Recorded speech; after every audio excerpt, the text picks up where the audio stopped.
Oh, what a day! What a lovely day!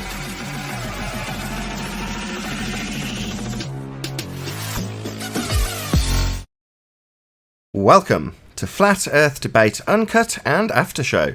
I'm your host, Nathan Oakley, and if you are new to this channel, or you've not done so already, then be sure to subscribe, hit the bell notification icon, and if you're watching this on the Nathan Oakley 1980 channel, then join button to keep up to date with the Flat Earth Debate. If you'd like to support the channel, there is a super chat that runs alongside each of these shows while they premiere, and there's also a PayPal, Patreon, and crypto link in the info box below the video. Speaking of Patreon, I'm going to do a quick shout out to all of you who do support me on Patreon. So a massive shout out of appreciation to Abraham Mohammed, Adam, Adrian Quintana, Alice Semaine, Blue Ridge Ranger, Burn Fat Till My Stomach Is As Flat As the Earth, Chow Young Cat, Chris Hillman, Dank, Dave Rakia Gafford, David Robinson, David Wayne Foster, Does Studio 68, Edwin Johnson, Erwin Jennisons, Felix Hung, Fireball X, God Rockin, Henrik 86, Joshua Balsimo, Kirsten Smith, Liam Nedrick, Life is Short, Maria Neelands, Matt, Missouri Bear, NA Literalist, Nagara, Nathan Thompson, Naibai, Rob H, Skeptic 936, Steve ALM, Texas Mike, theflatearthchannel.com, The Real Gabster, Tina Baker, Unbelievable Productions, and Windrider. So a massive shout out of thanks and appreciation to all of you for supporting me on Patreon.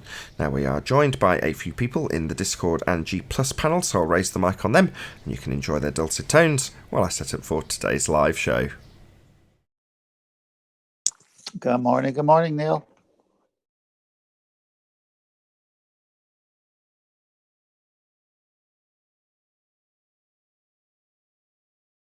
It's going to be a beautiful day. It's a beautiful day already here. Absolutely gorgeous. Yeah? Yeah. Been out running around with the hose pipe, filling up the paddling pool. Oh, cool. So you just call it the hose pipe? Say again? In Brooklyn, we call it the Italian broom. The Italian what? Broom. Because all the Italians used to use the hose to clean off their concrete out front. Oh, I see. The Italian hose. The Italian broom. Oh, gotcha. I like it. Yeah, the Italian broom, that's it.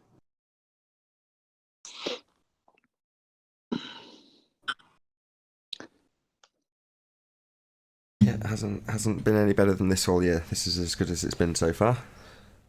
Yeah. What's the no clouds? Yeah, a tiny bit of clouds, but nothing to get in a tiz over. Well, I enjoy that on a daily basis in California, so I'm spoiled. Bet.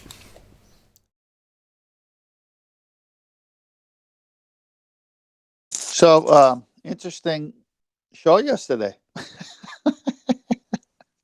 Which, the Quantum Eraser show or the debate? No, your show. You'll have to remind me. Sorry. Well, 2 days in a row with. It seems like Rumpus and Zanuck are tag teaming these days. When one is done, the other one jumps in right afterwards. Have you noticed that? I don't really look for patterns in these things. I notice who's joining and who isn't. I've noticed it, and I think you made a good point. I think you've been patient with him. If he comes and ad homs all the time, what's the point? I think you raised that question. And should he even be allowed to come on the debate forum if all he's going to do is attack the person rather than the argument?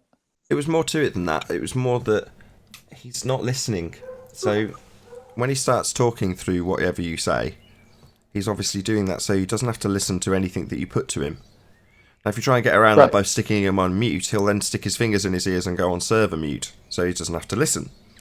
Now, if that's the case, then he's only willing to take part in a one-way conversation where we address whatever he states, and he ignores anything we state. Well, that's not reasonable. That was the point I was making. What's the point? If you're not going to listen to anything I say, or in any way acknowledge it, or let alone challenge it, or any challenge that comes will be a new subject that isn't an address to any rebuttal that's been given, or any rebuttal that's given is completely ignored out of hand, often in favour of the original assertion being reasserted, with total ignorance of the rebuttal. When you've got somebody who's like that, it's like, well, there is no discourse. It's just a one-way street, essentially. Yeah, that's more detailed, but it's all there. It's all true. We've all experienced it. So, yeah, he's treating the show and hang on, excuse me. He's treating the show and the people on the show very rudely when he could just be nice and say his part, wait until we say our part, and have a nice debate. On Discord, it's a shit show because of him. He's not interested in having a debate. That's why he's called the Rumpus. Look it up. To cause a disturbance, that's what it means. Yep. Well, If you don't want to live face into reality, he's like, doesn't want to look at anything that you present, and it's really frustrating. Well, that's why he should not be paid attention to by all people who see that behavior model that he's showing. So that way forces him to either change or not get on the shows he wants to come and rumpus. But I mean, it's like a bully tactic. Right. And I've tolerated it less and less and less. And, people use that as they think they can use it as some sort of stick to beat me with. And it's like, no. I'll give you a justification. That's why I'm doing this now, because so many people think that it's going to be a stick to beat me with. No, if you're not willing to have a back and forth conversation, the nerve of the guy when he's like, let's take it in turns, you're having a laugh, right? That's your justification. In other words, you seem very reasonable by suggesting that we take it in turns when the person who's preventing that from happening is the one suggesting it. It's like, no, that's also very unreasonable. His taking in turns is you listen to me, Nathan, and I do not listen to anything you say. That's what he means. Yeah, it means give me my chance to speak unimpeded, and then from there on in, that will be forgotten about as soon as you start talking in response.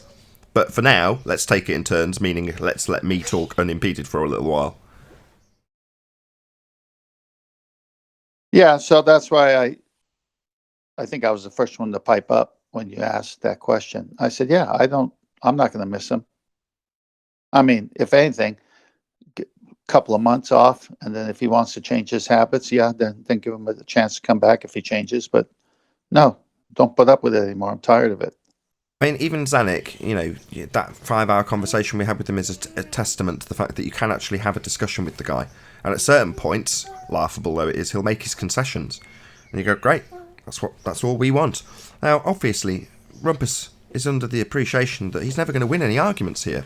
So his best tactic is to do what he's doing. In many ways, it's a very sensible ploy, because what's he going to do? Respond to us and concede that he's lost? So no, he's just the only tactic is to obfuscate. So a sensible ploy is to just do that. And that's all he does now. So it's not like I can ban him. It's not even my server. But if he does come in, and, the moment he does that, the moment he's ignoring anything that's put to him in response, or something is challenged that he states, and he just ignores it and carries on anyway, or he talks to anybody, all of those things, or any of the above, I'll just stop the conversation immediately. Now, there's people in the audience that I like talking to Rumpus. It's like, well, it's gone beyond the point where I can utilise him as a tool to educate my audience. It's merely a one-way street now. So it's like, I can do that in monologue myself without him here. I don't need him here raising my blood pressure, talking through me, and me having to control his line, or me mute him and he actually puts his fingers in his ears and doesn't listen at all, or he'll just completely rumpus the Discord server so no one can hear anything but him. It's like, why should I put any of my panel or my audience through that when it's no longer a useful tool if there's no discourse between the two people? That's no longer useful. So sod off, basically. If you're no longer going to be useful, you'll get one opportunity and then I'll just kick you out. If he comes in daily, it'll be, yeah, go ahead, whatever you've got to say. Okay, well, what about this? Blah, blah, blah, blah, blah. Okay, bye-bye. That'll be it. Yeah, well, that's why I'm not on Discord, because it's a zoo over there, and eventually you got to have rules, and you got to apply the rules to everybody, both sides of the argument. There's a few more technical upgrades that I'm yet to implement. It's just time, finding the time to do these things when you've got a clear slot that if it all goes wrong, which it often does. I'm more motivated now because I've been drilling holes in walls to put up sound deadening stuff like acoustic treatment, not sound deadening, acoustic treatment. And as a result, the computer filled up with brick dust and crashed because it got way too hot. Now I actually monitor the temperatures on the computer, but I know what's like a safe limit. You know, up to this is okay. But it only takes you, when you're up to that limit, to take your eye off it once and it'll crash, if you know what I mean. So that's precisely what happened when it crashed on Friday. But it means it wiped out all of my sound settings. Oh, man. So the dust went into the computer? Yeah, it lost all of the desk settings. So I came in Monday, nothing worked. So if you listen to the 1168 show, the Monday show, the Uncut Yeah, I show, remember. yeah, it's me going, hello, can you hear me? Because everything's lost. It hasn't connected anything to anything. Wow. So I've got to remember what's going to where, which phantom audio cables connecting to what part of the desk, which part's connected to which part of the output on the sound card I've got. It's all very complicated. And I had to do it while I was recording, which is also a little bit stressful, on the fly, just from memory. Now, I don't know if it's by chance or, you know, I've got a reasonable knowledge of the desk to be able to just pick apart all of the settings one by one each line and just get it to work, which is precisely what I did do. But it means that I don't sound anything like I sounded before. Now, I have no idea why that is. I don't know what to change, because as far as I can tell, I've changed it all to how it was. But like I say, I listened back yesterday, I'm like, wow, I sound very thin and weird, but there we go. That's just life, I suppose. I'll figure those things out as time goes by. But it's given me the intimation to actually implement some of the things that I've got on the sidelines. I just haven't had the time to actually put onto the computer. Mm-hmm. Well, I mean, you're taking care of your show, improving it, and you've got the acoustical ear, if I should say, because you used to work in hi-fi and all that kind of stereo background you have. So you're keen to what you want. So yeah, it's going to be good when you're done. Yeah, that's what I use the Patreon funds I get for on the whole. Obviously, some months it's just the case that they're just money to live, but the Patreons, when I've said this is what I've spent it on this month, technically they're all of the same attitude, or as far as I can tell from the people who vocalise it. They're like, spend it on whatever you like, it's yours once we've given it to you. But it's like, yeah, but I do actually want to reinvest it in the show, so that the show improves incrementally over time. It's not going to be the case that I can just suddenly overhaul or buy a completely new studio, for example. That's never going to happen. But incrementally, I can improve what I've got. Or initially, it was just maintain what I've got because it was all broken. I was surrounded by broken equipment. And, slowly but surely over time, I've been sending bits off, getting it fixed. And now I'm at the point where I'm like, right, now I can actually treat the room acoustics, which is something I haven't done, having lived here for 20 years. You go into studios and see all the acoustic treatment and marvel in it and talk about it, and then you come home and you've got all your own equipment, but you don't do anything with it. It's like the mechanic that doesn't have a nice car because he's never got time to fix his own car, so he drives around in a right heap. Well, it's a bit like that with all of my acoustic stuff. I've never got the time to actually do my own stuff, or I didn't when I was in that industry, so it all got half done. Whereas now it actually has an impact because I'm recording stuff right now. So if I can improve the acoustics of the room slightly, it'll just improve the sound of the show. Same with some of the plugins that I'm planning on implementing on the desk. Hopefully that'll improve the sound of the overall show as well, in terms of background noise and pops and crackles and various other things that I can hopefully filter out. Maybe not. Maybe it'll get horrible sounding in the next few weeks. We'll see. But you've got to try these things, and you can only implement one thing at a time to see if it's made an improvement, rather than maybe spending 10 grand to come and get somebody to actually install a whole load of new Flash software and hardware all over the place. And even then, you don't have a grip on what it actually does yourself because you haven't done it. So it's nice to, in a way, it's nice to do it incrementally. Or I'm justifying that because I haven't got the money to just do it all at once. I'm going through all these things that I want to buy, and I'm like, right, I'll buy that in about 2 months. I'll buy that in about 3 months. Well, your baseline, I hear an echo. Your baseline changes every time you make an adjustment. So you make an adjustment because you think you're doing the right thing, then whatever you had needs to be adjusted to that new adjustment. So I know what you're saying. It's just to finally get it down takes time. Yeah, exactly. It takes effort. It often takes money as well. And as people are giving me money because they enjoy the show, you're like, well, what can I do in some small way to make the show a little bit better each time. You know, in one small way, it only cost me a bottle of wine when Adam offered to do redo the intro. Now, for the size of show, it has grown since that intro was done quite considerably over the number of years that intro's been running. You know, maybe 2.5 years, maybe even longer. But it needed a new polish. You know, it needed a new bit of presentation to show that the show had moved on a little bit. And it's only a little bit. You know, as I say, it's very incremental. But that came along and literally Adam did it, and I just sent him a bottle of wine for doing so, and that was it. And it's like, well, wow, I've now got a really nicely shiny polished intro, some new music to go along with it. Marvellous. Hopefully next month I can order the panel that'll actually fit behind me. So I got to see what it would look like at least last week. So when the large bass absorbing panel came, I just sat it on the back of the sofa to see what it would look like. And then put the mounting point for when the one I actually get will come, but I just haven't got the money to actually buy the one that'll fit behind me. But it looked ace, you know, even though it was total eyesore in the room when it was sat there. But yeah. I saw it. It looked good. It did. It looked great, but it's just that particular, you couldn't tell because it's obviously depth that was the problem. So you can't really perceive that, especially as you're front onto it, or I am in camera, front onto the camera. But it was about, 17 centimetres deep, so it's sticking right out into the room. Now, like I say, you can't tell that on camera, but you walk in and you go, whoa, massive box. Now, where it's situated now, between the two stacks of hi-fi, and between my amplifiers and all my source equipment, you can't even tell that it's really, really deep, because those shelves are also really, triple the depth anyway, so it makes no difference. So it just sort of blends in, that's where I intended to put it. But in the back of my mind, I kind of had a vague hope that I could stick it where it was when I got it the first time and plopped it behind the sofa. But no, it was just a total eyesore. Well, speaking of eyes and what eyes could see, I just posted, if you want to do this before the show starts, short YouTube clip. You can scrub it, turn the volume down. It's very short. Scrub it. They've spotted a new planet forming only 520 light years away. And a light year is, as they say here in Webster, a unit of length in astronomy equal to the distance that light travels in 1 year in a vacuum, or about 5.88 trillion miles. So 520 of these babies. And I could just see our good old friends and that good housekeeping question, cosmology, astronomy, sitting at their computer, looking at pictures, 520 of these light years away. It is a crack up, man.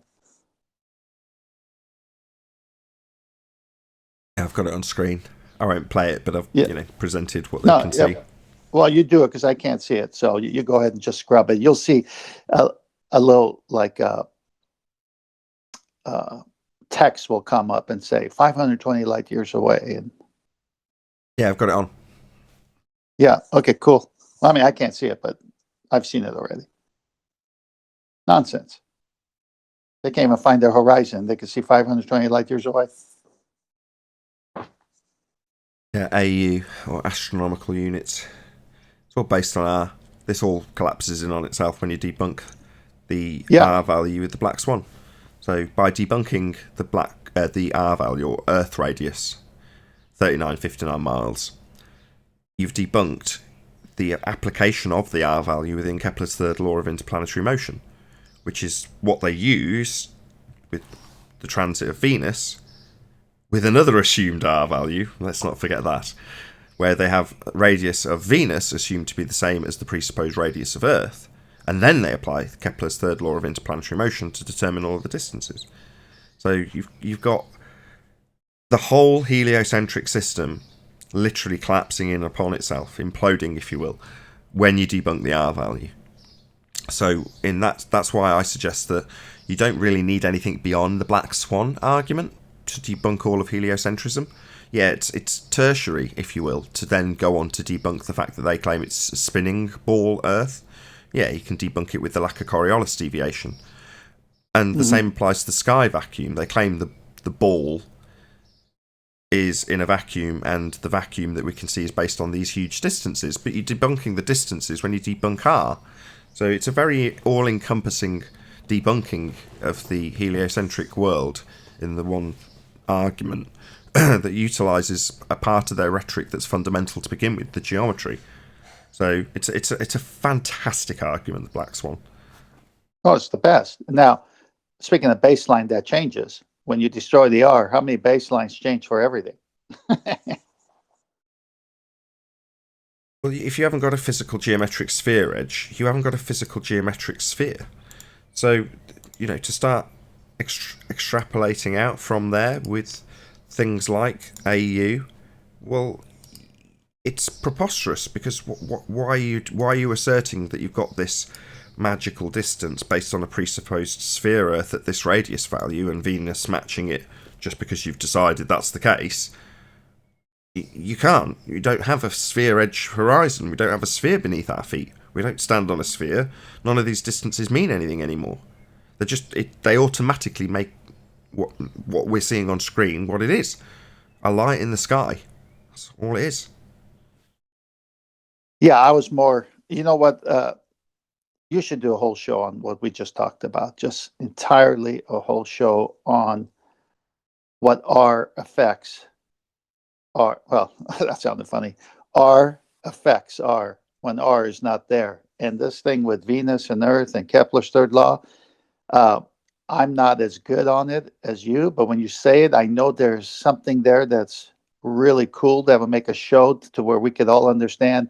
When you destroy R, you destroy space, you destroy everything. That connection could be done on the show, just entirely devoted so that, because I don't understand Kepler's third law personally. I haven't spent time on it. I know if I do, I probably will get good at it, as I am with the top 3 debunks of the globe. But I think that would be a good show one day. I mean, it debunks anything that utilises R, which is all of it.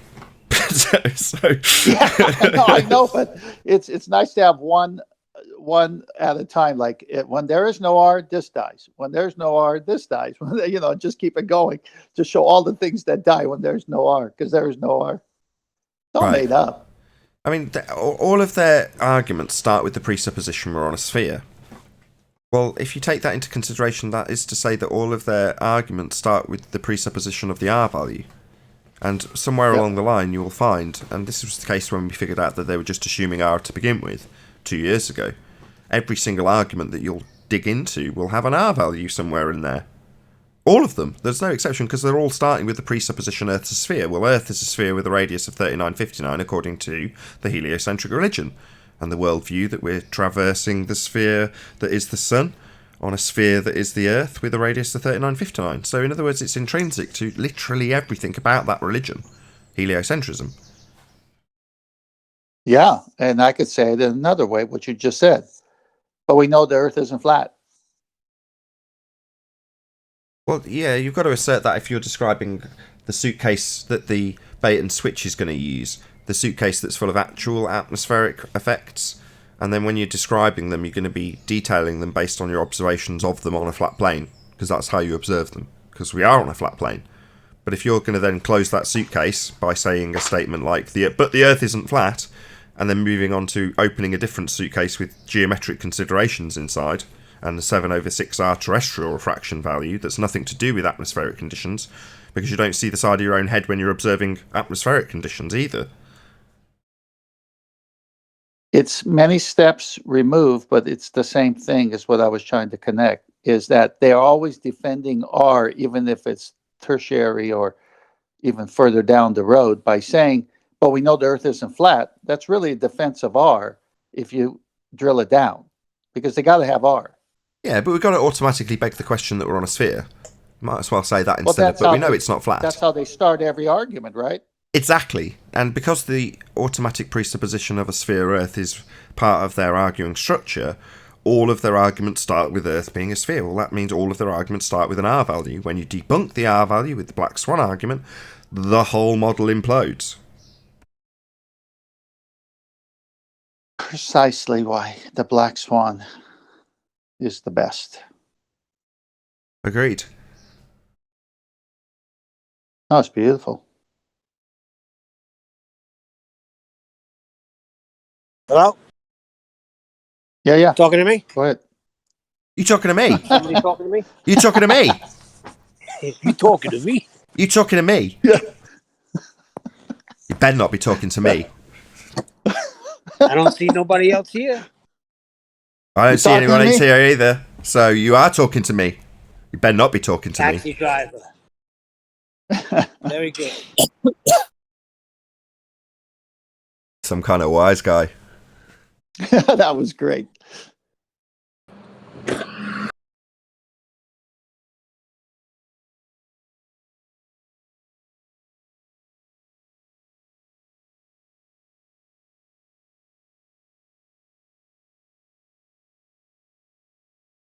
So after talking to you, no one's talking.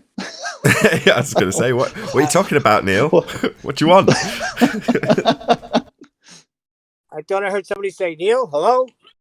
So I thought you were checking sound. I don't know. I'm having car issues. I'm losing antifreeze. Losing antifreeze? That's not good. Yeah. Gotta bring it into the shop. I tell you, old Mercedes are no good. I don't know. How old? How old's old? It's the 04 ML500. Oh, dear. What was that? Oh, Nathan knows. It's called the Money Pit. Yeah, BMW, Mercedes, Audi, anything of that sort of age when they get beyond about, maybe less, but I'm going to say 10 years old. Bottomless pit of money, especially BMWs. Everything's made of plastic inside of the intake's made of plastic on the engine. You're like, what a joke. But engineering in failure, basically, aren't you? Because the manifold that they sell you, which is just injection molded plastic, is the same cost as a metal one would cost. So, as in terms of the amount that it would cost to keep the car on the road, it's no different to replacing, your old-fashioned car with a decent part, if it would ever break anyway, because it's metal, probably not, but plastic piece of crap will after 10 years, and that's precisely what happens. So you get to a 10-year-old Beamer, and they're just scrap-worthy because any repair on them is going to cost more than they're worth, and the reason they're worth nothing is because so much stuff's broken on them by the time they get to 10 years old, because no one wants to fix them, because they cost so much, and it's not worth doing. But there we go. That's why I bought a boring Japanese car. Good choice. Yeah, it is. I haven't spent a penny. I've had it a year and I haven't spent a penny on it. Fantastic. Initially did all the basic maintenance work at that nobody had done when they owned it before me, and now it's absolutely perfect. Hasn't given me a day's trouble. That is my next move, Japanese car. After you start the show, I've got a slide for you to look at and masturbate.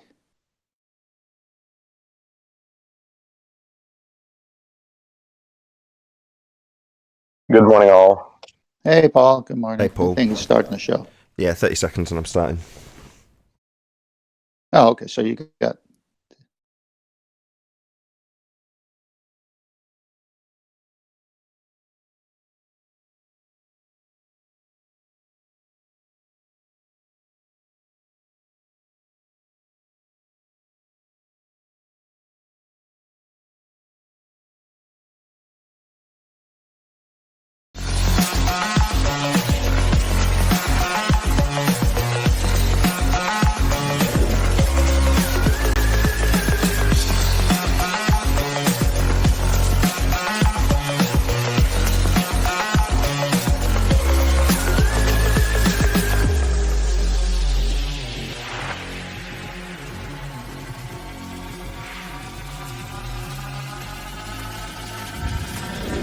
Oh, what a day! What a lovely day!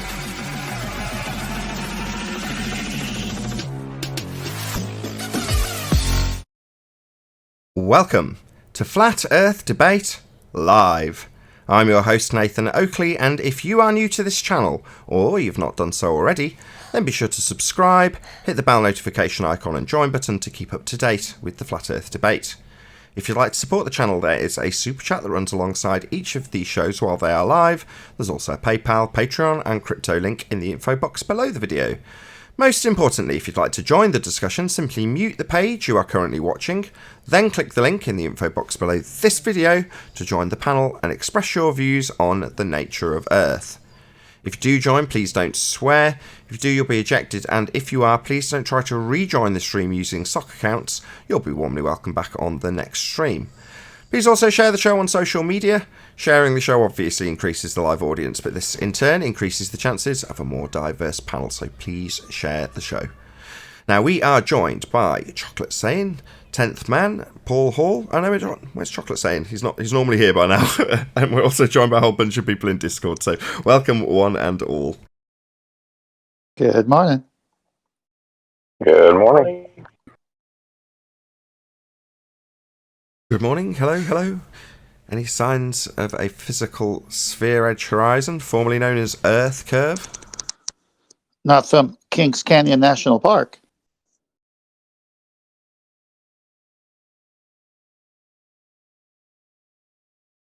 I'm driving over a hill that looks like it's curved. Does that count?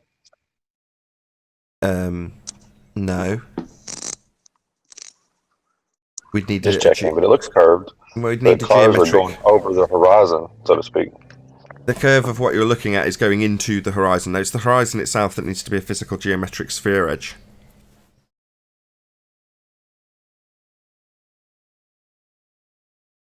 You know, the thing they say that bends at altitude, like the one I've got on screen now. That's the sphere edge, so physical sphere edge horizon, right? The thing they say boats are going over. Boats Well, are going over. Yeah, you would have to have one if you live on a ball, right? Yeah, you absolutely require a physical geometric sphere edge for a horizon if you're on a sphere Earth, based on an R value, 3959 miles.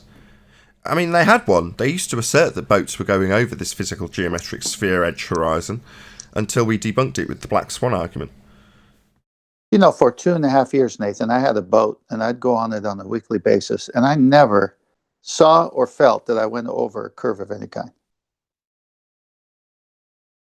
Because you didn't. The Earth is obviously and observably flat. Any signs of axial rotation of the Earth-based variety? Coriolis effect would be what I'm looking for here. They claim proof with Coriolis effect. Feel free to pipe up anybody in Discord. I would say I think the egg.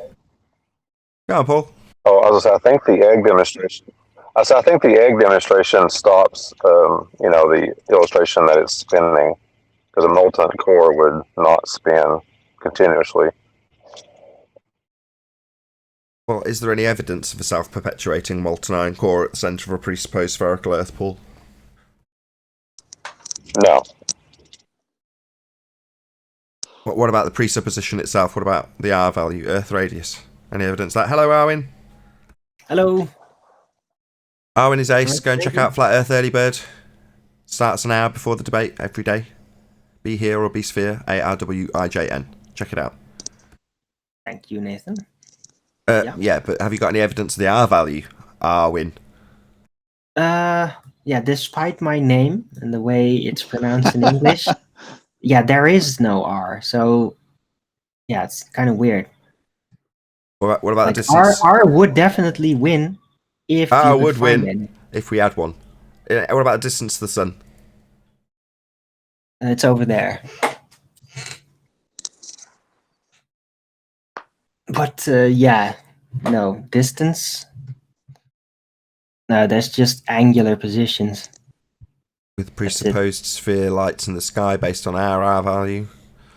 Venus was discussed in the pre-show. We won't rehash that conversation right now. Check out the pre-show. It'll come out tomorrow on the Nathan Oakley channel if you're watching this live. And if the atmosphere is refracting the horizon, it's also refracting the sun in its position, wouldn't it? The sun doesn't have an actual position in their rhetoric. I don't have the slightest clue what the sun is, but in their positional data, it's not actual. It's an apparent position. Refracted. Correct. Mm-hmm. Pretty useless if you're going to start making assertions about things it's useful for proving.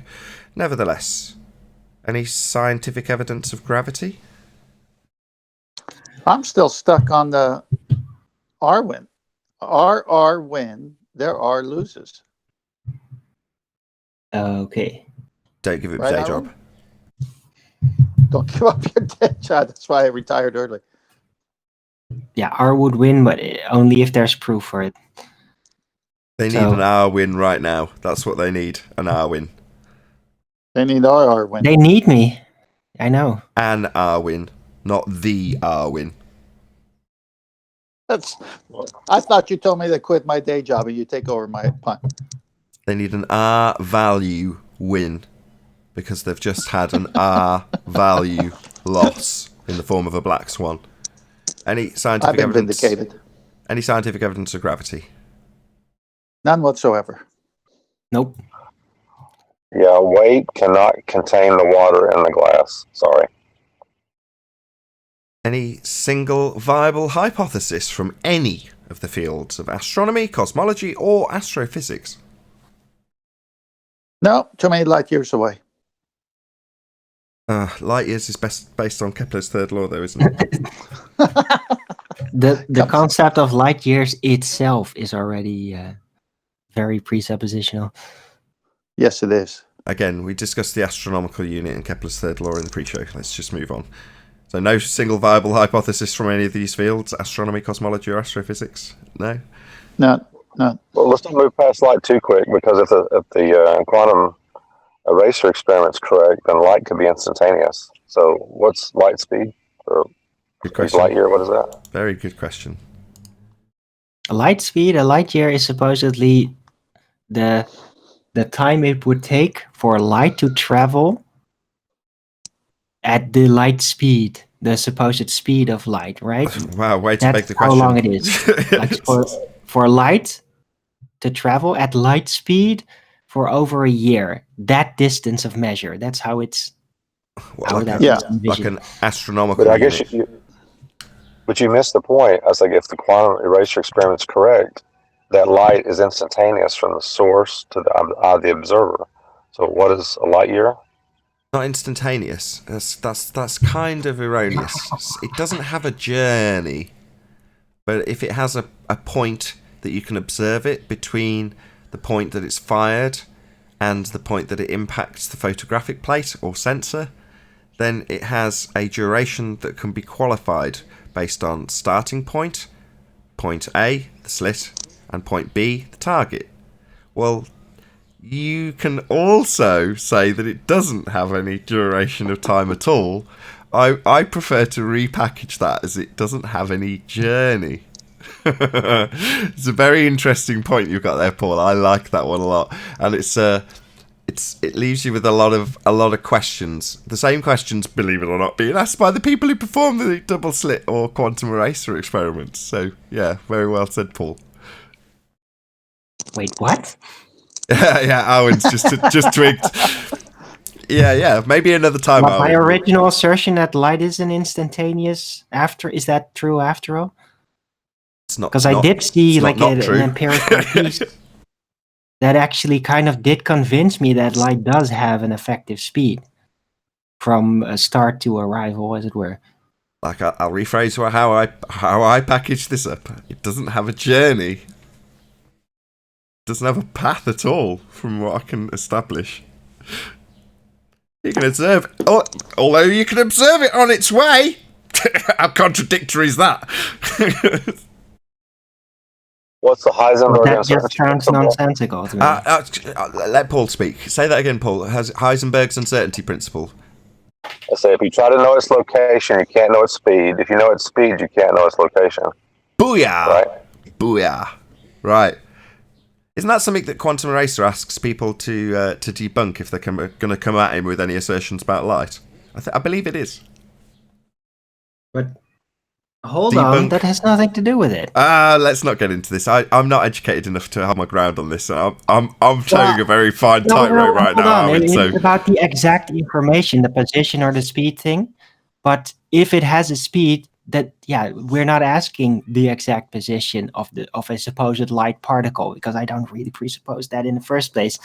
But yeah, it has a speed because there is a start to arrival differential that can be detected. So the side issue that you can't know the exact position and the speed at the same time has nothing to do with that, really.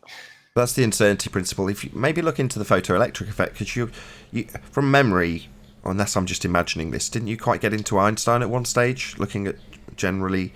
I'll get there in the end. The general theory of relativity. You took the words out of my mouth after I stuttered over it 3 times. Thank you for that, Alwyn. Indeed. But, if you look at the photoelectric effect, that might be more of interest to you. It's another one of the, I'll put it on a slab. You've got to debunk the photoelectric effect if you're going to discuss this with me. Like I say, I'm towing a very fine line here because I don't know a great deal about this. But I know enough to nod politely at Paul and go, yeah, good point, mate. All right. Just one more housekeeping question. Any evidence that you can have gas pressure without the necessary antecedent of a container to press upon? Nope. I can't demonstrate it. Any fundamentalist religious zealots in the chat that think the sky is a vacuum? Lots of them. But they think it's weight. They think that all the gas expands in all directions unless it seems there's too much space, and then they suddenly turn back and start weighing on the gas beneath them. Gradient. Gradient. Can you demonstrate where weight, which is their new rhetoric now, can contain a gas? Yeah, entropy's a bitch. We've gone over this many times. It would seem like every time we come to the subject, they are of the mindset that if the antecedent to gas pressure is a container, then that gas pressure has to be equal in all places in that container. And you've done a very good job with the panel of going back and forth about where the gases start from. And there are different types of gases. And you can have a gradient of gas, but you can't have pressure of any type without containment. And they're just not able to see that. How can you have there's a actually- gradient in a container? It's been demonstrated you can have that. But wait a minute, before we go there, let me talk about something. They always get on to us because we ask them to demonstrate how you can have gas pressure around a ball in a vacuum. And they say there's a scale issue, right? Because you have to scale it up. It has to be large. Well, the other side is also true because, yeah, you could say a small container like a paint can that is under pressure, there's necessarily no gradient, but that's a small scale. Well, if you scale it up to as large as this place we live in, you could have a dynamic system with pressure variations throughout it because it's a very large system. Or you could just get a very long pipe and pump some butane into the bottom. And you can see that you've got a higher pressure at the lower end of the pipe than you have at the top end of the pipe. Or to put it another way, a pressure gradient. Over time, it's going to equalize. That's correct. That's called entropy. Right. So where is the gradient in the container of Earth? How can that work then? We've got a dynamic system. So gas is produced at ground level in its highest concentrations. It dissipates as it goes up because it's not being produced in the middle of the sky. It's only produced at ground level, so that's where the highest concentration is. Many of them have got Did he not hear what I just said? I don't know. Just wondering. I didn't hear what you said. My bad. I interrupted you in the middle of my sentence. Go ahead, Paul. Something about a paint can. Something about a paint can. That's small scale. A paint can is small scale, right? Or any kind of container. So if you look at things at a large scale, then you can have a dynamic system. That was my point, because that's their argument the other way. We say, well, demonstrate pressure around a ball in a vacuum, and they say, well, that's too small scale. So the sword cuts both ways in this argument. That's my point. It doesn't have to be big, though. Hold on. Paul. Hold on. It doesn't have to be big. So there's a dude that does scam baiting along with loads of other obscure stuff. Let's not get into what he does. One of the things he does is creates like ecosystems in a sealed jar.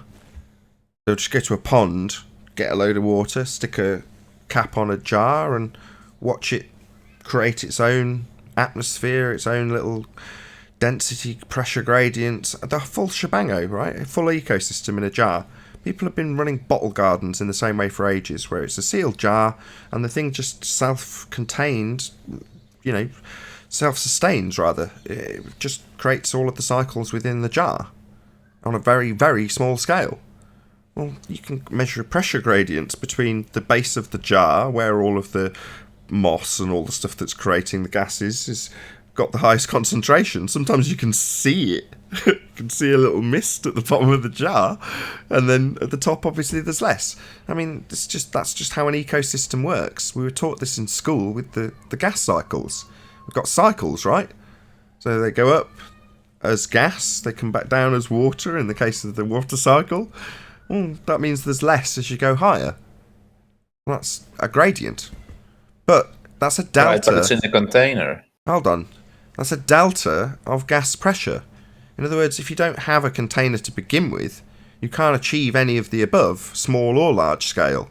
You need a container to achieve gas pressure, and therefore achieve gas pressure gradient as a delta. So the question we ask is, how can you have gas pressure at all if we're in a sky vacuum? It's claimed that the heliocentric model's in a vacuum. So we wouldn't have any gas pressure to form a gradient in the first place. He just answered the question. He says, but that's in a container. Yeah, it must but be contained. indeed, it's in a container. So how can it be a near vacuum at the top and have all this gas pressure we have here below? How can it be in a container? It can't. That's much of a difference. Yeah, it can't. You're right. It can't be. It can't have a high pressure next to a vacuum. That's not possible. The gas would fill the space. No. I'm not saying next to a vacuum. I'm saying if you go way up in the sky, it's almost a vacuum. That's how little of amount of air there is in the sky. So how can there be such a big difference between almost a vacuum up high and all this gas pressure below? It's not almost a vacuum up high. What are you talking about?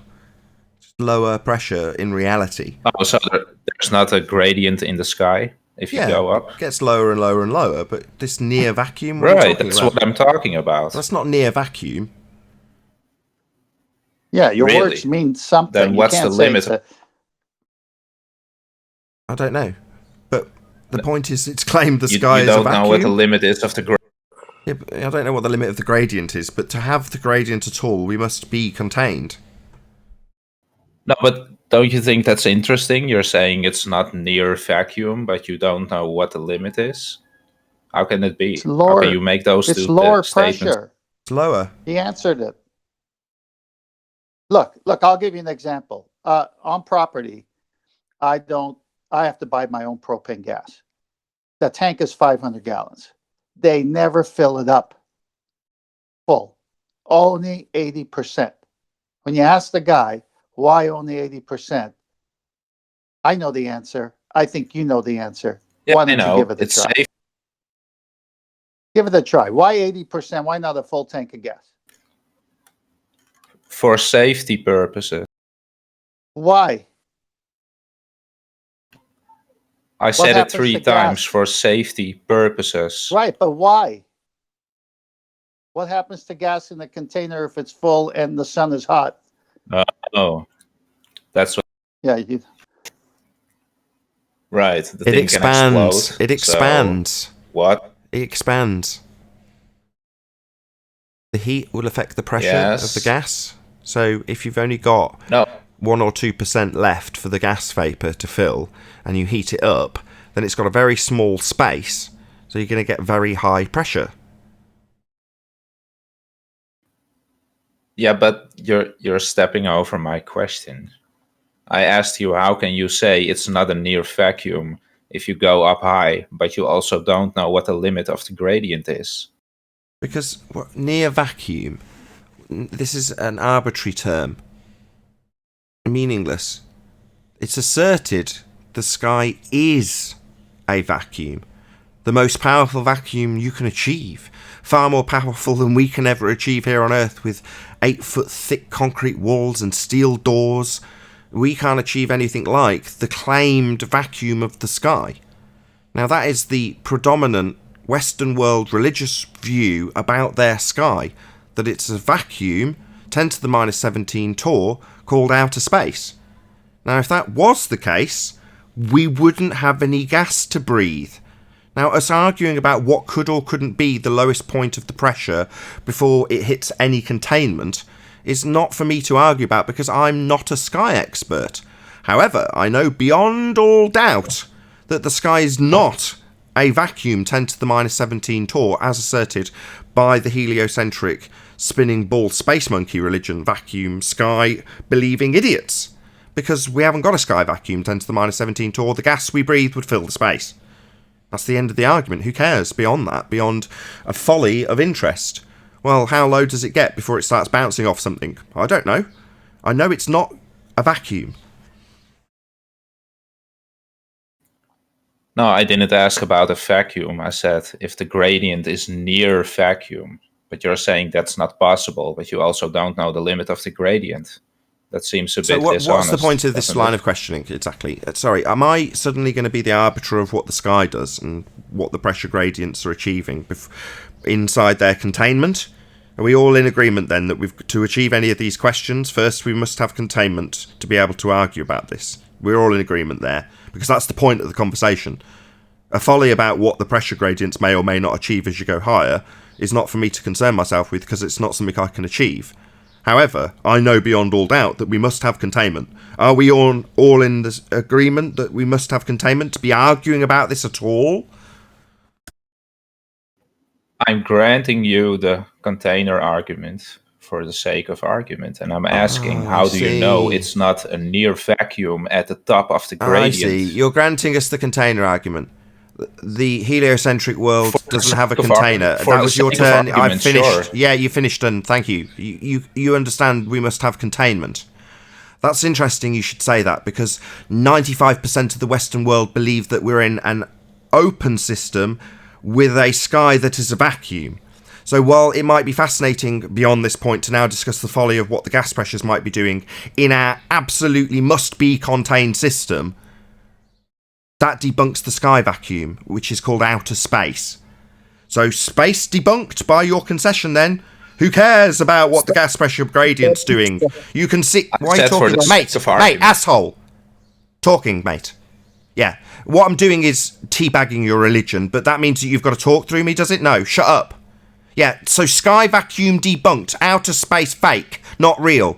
A pretty integral part of the religion that we're on a ball flying through a sky vacuum, my friend. 10 to the minus 17 Tor vacuum named outer space. Yeah, so what's this concession that we must be contained? Yeah, that's the end of your religious worldview that the sky's a vacuum with rocks flying around in it, in these presupposed orbits. End of heliocentric religion in that regard then, mate. Not just a minor concession on a debate show. The end of your bloody religious worldview. No, I was asking how we can have this gradient in the container. Oh, that's really interesting when we've debunked the entire nature of reality in form of a sky vacuum called outer space. That is the basis of your paradigm. That is 99.9999999% of everything in your world. The vacuum of space, called outer space, it's the basis of the entire religion. Everything's taking place in outer space. If we've got a container, everything they've said about what rockets do when they go out into deep space to investigate what's what about our bloody heavens, that's all lies. Because we must have containment. So who gives a crap about debating about what the gradient might be doing? To have the gradient, we've got to be contained. And the 95% of the Western world that are under the impression that you can have rockets travelling to a fake place called space, yeah, that's far more important, mate. May I interject something that he said that I caught? Hey, you said you're going to grant a container, which is what the point's been that Nathan clearly said that you said that, and we all heard you say it. Then you followed that by saying, how do you explain the gradient? Well, you can't have a gradient without a container.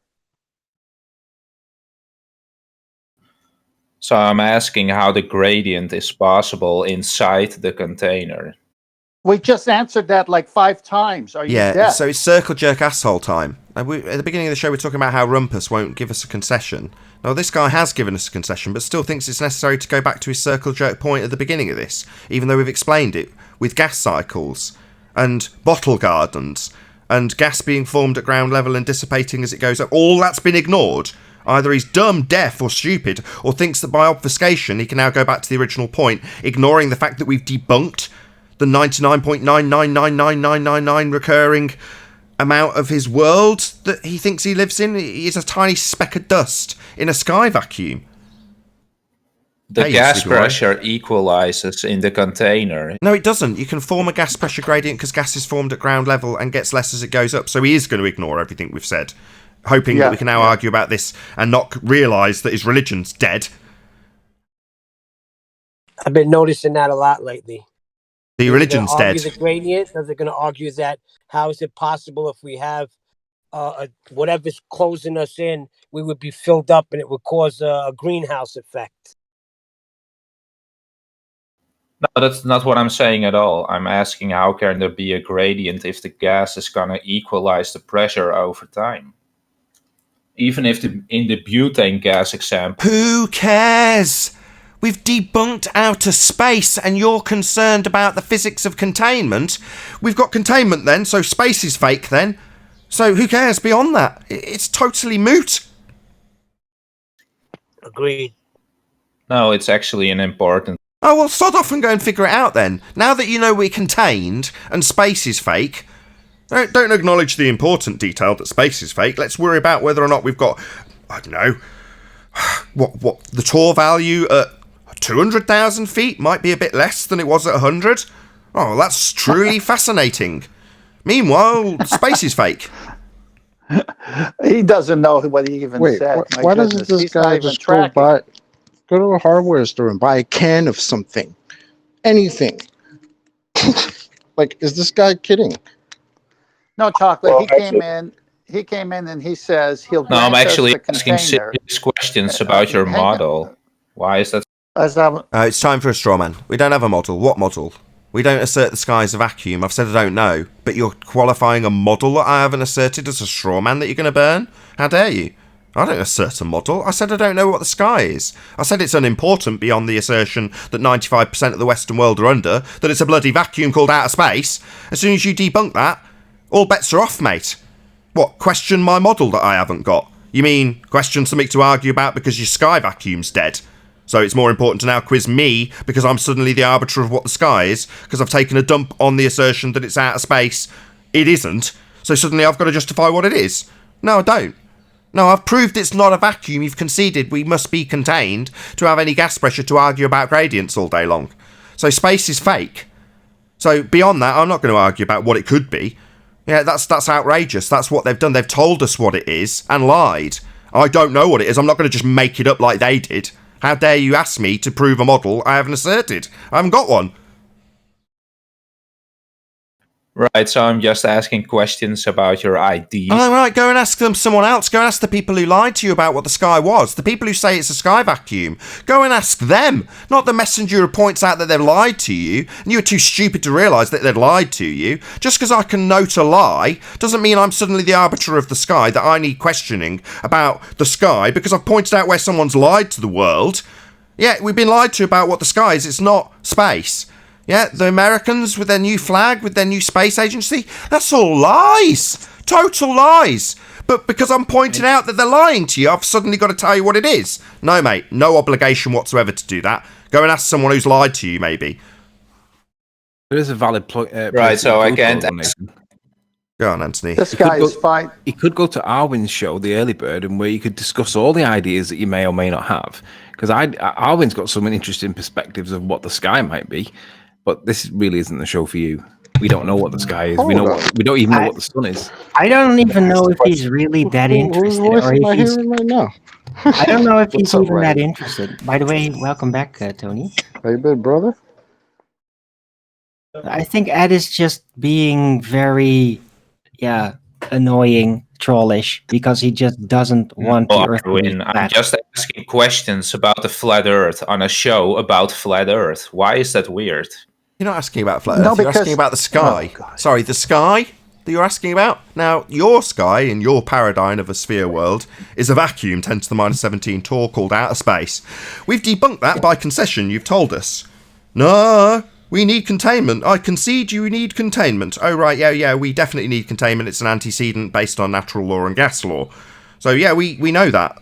And there's a lie out there that it's a vacuum. Now, we're not lying to you and telling you the nonsense stories about what the sky could be. We're not going to do that. Yeah, I said for the sake of argument, I didn't concede anything. You did. Yeah, you conceded that we need containment. That's a necessary antecedent for the gas pressure we have. It's irrelevant whether or not you understand it. Your concession is based on natural law. So not much of a concession, mate. We don't need you to concede by way of natural law. Without the container, there can be no pressure. Right, so you didn't answer my... So it's not critical that we get your concession. It's just fun for the show, for the sake of argument. Sake of argument, you have conceded we need containment. We can prove that by way of natural law, so your concession's kind of irrelevant beyond the entertainment of a fundy zealot who doesn't realise his sky vacuum's fake and therefore out of space, where all the rockets go's fake. Yeah, but you think it's important to argue about what the flat Earth might be, when we're not the arbiters and liars about space agencies and millions of dollars being spent on the sky vacuum exploration of a place that isn't real. We're not making up any of this crap, nor will we do so just because you demand that we now do so, because we've pointed out a lie to you. A lie of the sky vacuum. That doesn't mean we're suddenly the arbiters of what the sky actually is. We're just good at pointing out lies. Lies from people who've got space agencies. One was unveiled only days ago, with Trump sat next to a little flag, and the only thing real about that agency is the bloody flag and the people holding it. Because the sky's not a vacuum, they're not going anywhere. Right, so why can't I ask questions about it then? Is this guy... He wants to know the cause of the gradient. Know anything, but when I ask questions, it's density. Shouting at me. Density is the cause of the gradient. There you go. Because there is relative density happening, the disequilibrium that happens when a material of a certain density that is a different density than the medium that surrounds it, yeah, that causes displacement, and this happening also is this guy causes a gradient. I'm trying to get a question. Yeah. That's it. That's the answer. Is this guy's name Ed? Yes. Okay, Ed, I have a question for you. Yeah. Because you're just going in a circle here. Please explain to us what natural law is in your best effort. What is a natural law?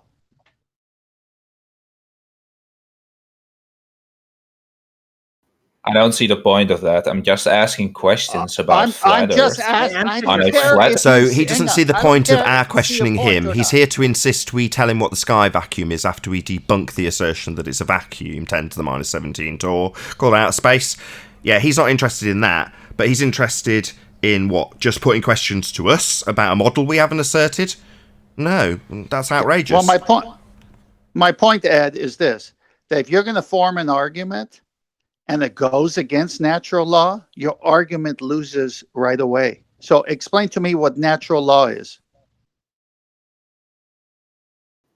Explain to me why you're shouting at me and telling me I don't know anything. But when I ask questions about the things I supposedly don't know anything about, you're not answering anything. You keep shouting. What's the point of this show then? So you're asking us about how much... The question is gas pressure without a container. It's beyond moot. I've already explained this to you, Ed. Do you want me to break it down again slightly slower? I've already answered this. It's moot. There's a positive assertion about what the sky is. We are not making a positive assertion about what the sky is, Ed. However, by implication and natural law, it cannot be what 95% of the Western world think it is. Because 95% of the Western world think the sky is an outer space vacuum. It isn't. Therefore, we debunk the only claim on the table about what the sky is.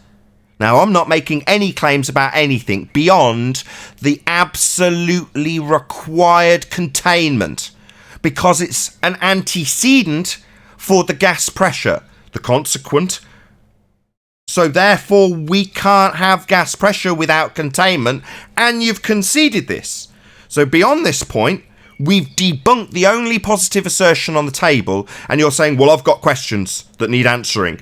Yes, so have we, Ed. Join the club. It's amazing once you find out you've been lied to about what outer space was, the sky. Suddenly you've got a load of questions. Yes, so have we. Are you going to suddenly answer our question? You know what, Ed? Now that you know we must be contained, what's the gradient up there? How low does it go? Tell us immediately. Because you know it must be contained like we know. Therefore, you answer these questions about what the gradient dissipates to. Obviously, it's not a vacuum. You understand we must have containment. But you, like I suddenly am, are the arbiter of what the sky is now, Ed. So you tell us these things. Don't bullshit and make something up, I might add. Give us it with facts and measurements that you've acquired. Because that's reasonable that I demand this of you, isn't it, Ed? Now that you understand we must have containment, it's reasonable that I demand you give me answers to what the sky is. That's reasonable, right, Ed?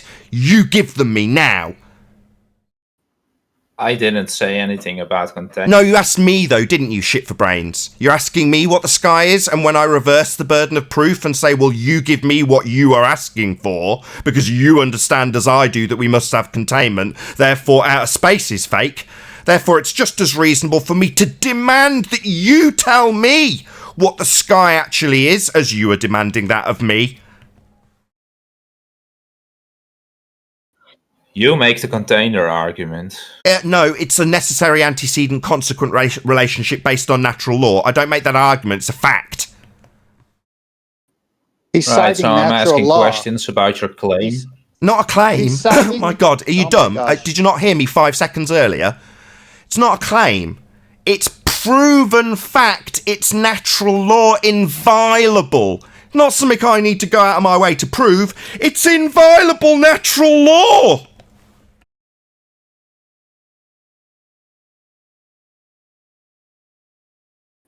Yeah, that's your claim, so why... What my Oh my claim gosh. is inviolable natural law. That's not a claim. Do you know what inviolable means? That doesn't mean I suddenly need to go out of my way to prove an inviolable natural law. Applicable always. No, mate, it's applicable always. It's a natural law. A law of nature. Inviolable. Not some claim I'm making like a sky vacuum, for example. The only positive claim that's being made here is a sky vacuum. Entropy doesn't need proving. It's inviolable natural law. And based on that inviolable natural law, the gas we breathe would fill the space if it was a sky vacuum called outer space. A space for it to fill called outer space. Yeah, that space would have our gas that we're breathing vacate into that space instantaneously, and we wouldn't be breathing anymore. And that's the only positive claim that needs defence. You need to defend it, and in fact you've conceded. Yeah, I appreciate we need containment, it's a necessary antecedent. That's why they asked you That's not what what a I natural said. law is. They asked you what natural law No, is. I granted it for the sake, It's the second law of thermodynamics. nothing more. So, Ed, you still believe that there's a vacuum? There isn't. Can't be. It's a second law of thermodynamics violation. The sky is not a vacuum. Yeah, it's not Again, even he resists- about what I Ed, believe. I'm just asking questions about your Ed, beliefs. Ed, And I'm you're just... asking- Oh, right, I don't have any Very beliefs. Don't know what the sky is. Don't have any beliefs. Don't claim to know what it is or have any firmly held beliefs about what the sky is or isn't.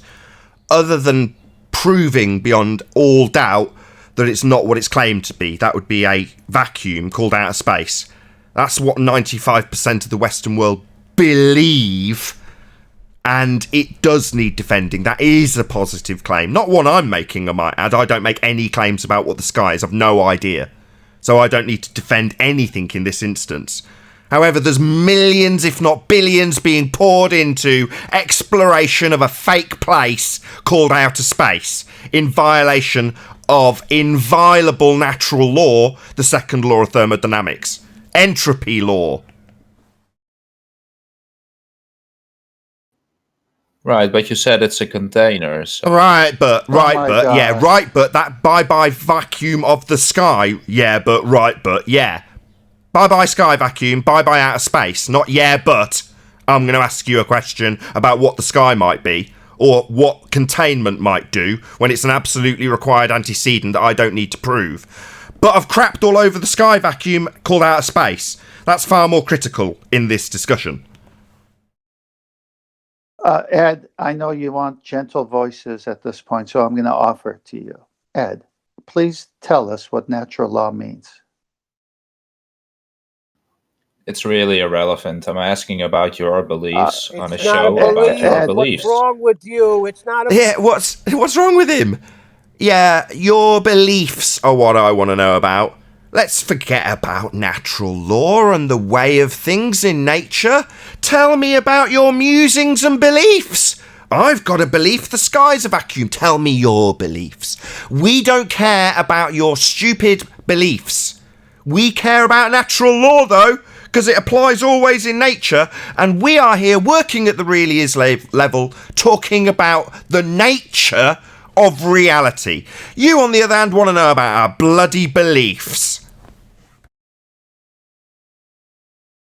Ed, this is my last time I'm going to try with you. When your beliefs violate natural law, what's going on there? Well, there are other laws. There's other stuff we could talk about. Yeah, let's talk about something else. The other laws that don't pertain to what we're talking about. That's what you want to talk about? Are you kidding? Are you just considering one natural law? Yeah, just the entropy law and how it craps all over the idea that the outer space sky vacuum's real, where they're spending all this money to send penises with rockets, yeah? No, there's no sky penises. There's no sky vacuum. Outer space is fake, but yet they're pumping billions into sending stuff to explore there, even though it's not real. But meanwhile, let's talk about how containers work, or whether or not the natural law that is the second law of thermodynamics is just my belief. It isn't. Well, let's talk about gas law. What's the V in gas law? Volume. Okay, what's the volume of the sky? I asked, is natural law the only law you take into account in your system? No, we just take into account entropy law when it comes to the sky vacuum. You see, on screen for the audience now is this huge black area, and according to the heliocentric spinning ball space monkey religion, this is a vacuum 10 to the minus 17 torr. And what do you know, we've got gas pressure right here not filling this space. Now, the second law of thermodynamics, the entropy law, speaks to how the gas would fill the space. The amount of available volume in gas law that Paul just asked you about would be V, volume. And in the case of the volume for this gas here to fill, it would be all of space. And gas, by its nature, wants to fill the available volume. PV equals nRT. Gas law also debunks outer space. Right, so the container is the only law you're taking into account in your system then? No, you just were given the gas law and you were given the second law of thermodynamics, entropy law, which is specifically speaking to how gas would fill the space. Outer space, the fake space, the space they're spending all the money on. That isn't real. It's like Narnia, just a fake place they made up. But yet they're spending money sending rockets there, even showing little children space penises going up to this fake place that doesn't exist, at the cost of billions. But what about the gradient?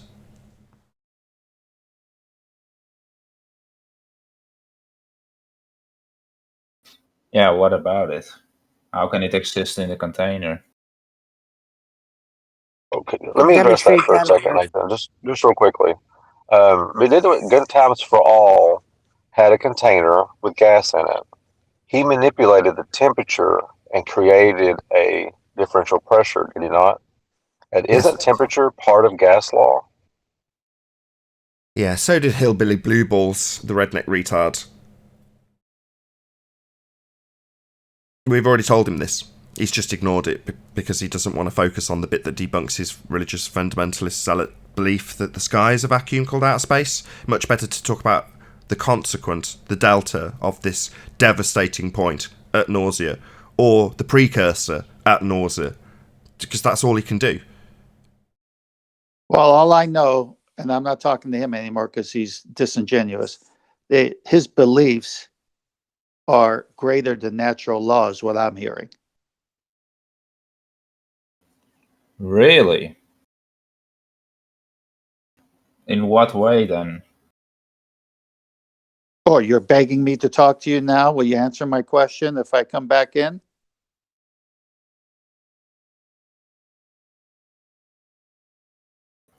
What, you want to know the definition of natural law? Is that it? Oh, so you did understand it. You know, it's not fun to talk to someone when they don't answer a direct, precise question. And that's what I've asked you at least 3 times. So I'll give you one more chance when I said I wouldn't, because you sound like you want to change your mind now. So yes, please, now that I know you understand my question, please answer what natural law is and could it be violated? Go.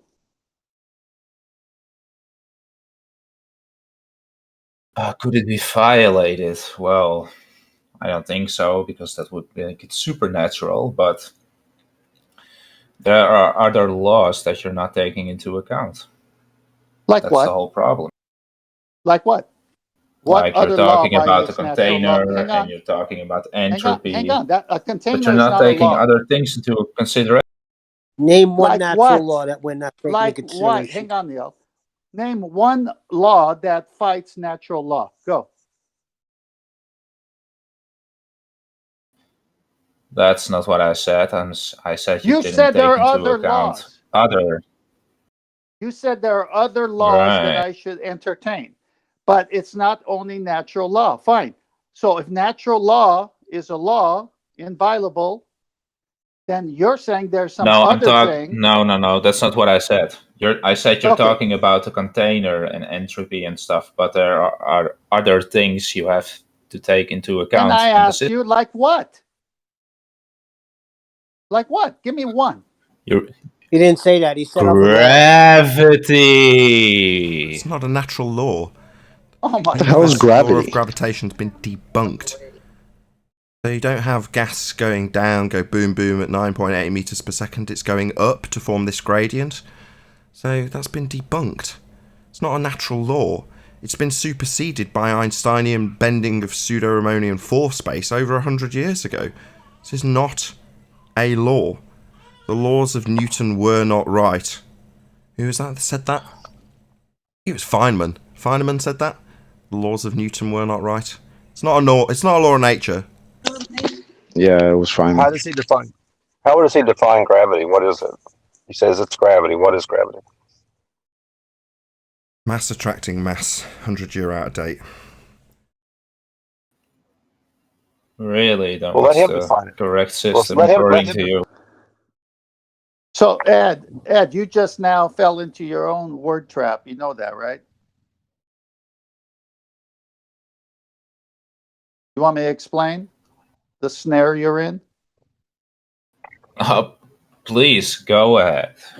Oh, wonderful. Why is gravity Where's not real? Good. No, Please hang on. Let's set the stage.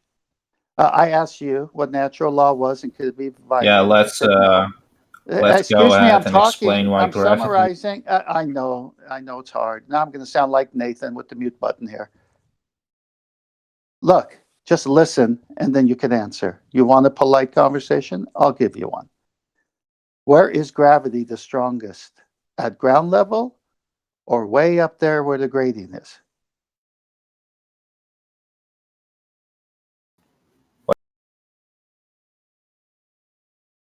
Where is your gradient gravity is if everywhere. it exists? Hang on. It's a precise question. Where is your gravity strongest at? At Earth's surface or higher up where the gradient is? The gradient is everywhere. He That's asked not my 3 question. times. I'm sick of it. You've asked him 3 times. I've heard you ask him that question. He didn't ask where the gradient was. He's substituting a question with a different question, answering a question he hasn't been asked. He asked you about where gravity's the strongest 3 times. He said the gradient's everywhere. So is this your time over now, mate? Can't answer a direct question you've been asked 3 times. You sound pretty disingenuous, bro. Yeah, I don't even know why you're here, to be honest.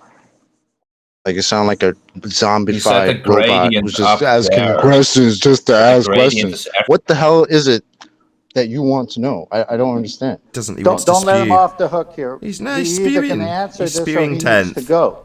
No matter what's being said, he's saying the gradient. He wants to talk about the gradient. You're asking him a question, he's ignoring it, and then his answer's about the gradient. In other words, it's back to one-way street. Only his conversation and his format will be ever achieved here. And I thought Yeah, then he needs gravity's to. not a Then force he needs anyway. to go. It's not a force. Then he It's needs been to go. superseded, Neil. Hold on. Go ahead, say that again, Neil. The gravity is less as you now he go wants up. to talk. Now someone else has been given the mic. Is Shut everywhere. up. I've given the mic to someone else, Dick Brain. Go ahead. Do you want to repeat that, Neil? Gravity is not a force. Right. It's not pulling That's anything what we're anywhere. told. It's not a force. Superseded. 100 years ago. We've gone over this. He's not acknowledged a word of it. You know, got people in the wings waiting to defend this nonsense. Got Rumpus waiting for his one attempt that he'll get today to say gravity and the universal force of gravity. He's going to claim that that is a natural law, which it isn't. You know, we'll give him the same rhetoric we give you, back at you, i.e. it's been superseded. It's 100 years out of date. Gravity's not a force. We'll rattle off a few quotes, but is that it? Are you not going to address this? It's merely talking about gradients or talking about 100-year out-of-date rhetoric that's been superseded. Is that it?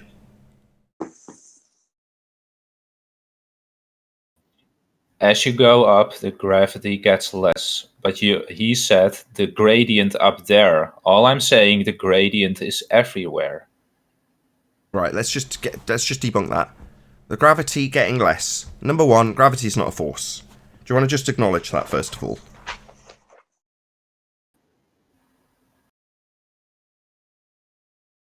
Acknowledge it or I'll kick you out. That would answer Tough hold on, Man's Chocolate. question. Can I get a concession? Gravity is not a force. Can you concede this before we move on?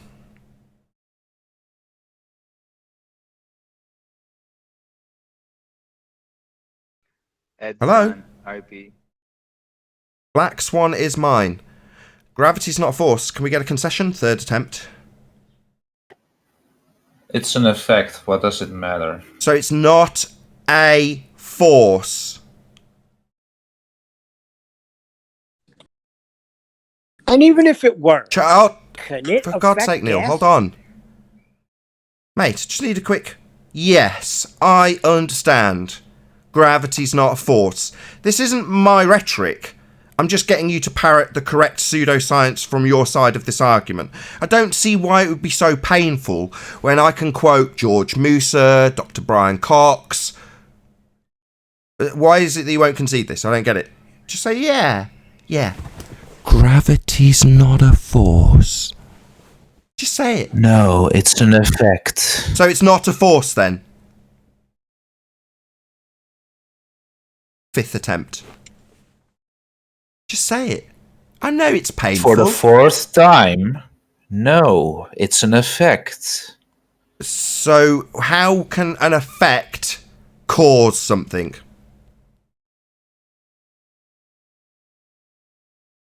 Bingo. What do you mean? Like pulling gas particles, that would be a force, wouldn't it? Pulling or pushing, that's forces. If it's an effect, then it's not going to cause anything. It's the effect of something, as opposed to a cause of something. So how's it going to hold the gas if it's not a force? The effect is that things have a weight. Oh, really? The gas is going up, not down. Your weight's a vector downwards. Gas goes up. It's evaporating from ground level and getting less going up. You go on and on and on about bloody gradients, and then you forget that the reason it's up there in a lesser quantity is because it's produced at ground level, not going down, moron. What are you talking about? No force of down. The gas is going up.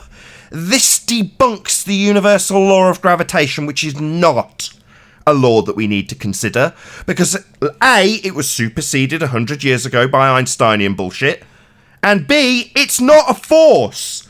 It's not forcing gas to do anything. And what it would be forcing it to do, it's not doing either, because it's going up, not down at 9.8 meters per second. Up! Are we getting through to you? Are you hearing us on FM? Gravity not a force. I know it was painful, and you just kept conceding that it's an effect, therefore isn't going to force gas to do anything ever. So we don't need to take into consideration any other laws of nature other than entropy then, mate. The gas would fill the space. Outer space is fake. Gravity was just merely a little sideline you took us down, a little merry dance of nothingness with non-forces that can't hold gas here. So space still fake then? Maybe the concession of concessions, the whole point of this argument, your religion of a sky vacuum called outer space? Or maybe there's another ham-handed segue to a 100-year out-of-date non-law that we don't need to worry about, called gravity. Because that ain't holding gas here, mate. Gravity's not holding it down. The gas is going up. Entropy's causing it to have a phase change and go from being weighed down in liquid to going up. In total defiance of this claim to be law of down, go boom, boom. No, mate. Definitely not a universal law of gravitation holding things down. Debunked, superseded, replaced by a not actual force of bending conceptual mediums, pseudo-Ramonian force space, Einsteinian nonsense, concepts, reified by morons into not actual forces that aren't holding gas here. Right, so some gases... Right, so sky not a vacuum. Right, the most pathetic concession ever. Right, your religion of a sky vacuum's fake. Right, we don't have outer space. Right, they're pumping millions of dollars of your tax money into a fake journey to a fake place with sky penises. Yeah, not just right, crucial to your heliocentric belief, mate. You're just cutting me off. That's funny. What, when you say right and then ask me a question? It's not just a, that's interesting. The Western world's religious viewpoint of a sky vacuum is debunked. Not, that's interesting. We're all being lied to.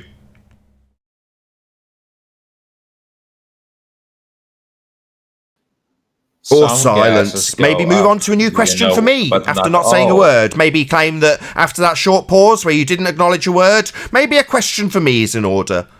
Or just a yeah, right, and then a question. Or a long pause and a question for me. Yeah, the religion of the Western world's wrong. No sky penises, no rockets going to a vacuum. That's all fake, lies, deceit. To convince you you're on a ball, which we're not. The Earth is obviously and observably flat. The sky is not a vacuum. Oh, by the way, we make no claims about what the sky is, in case you've got any questions about gradients that follow this up.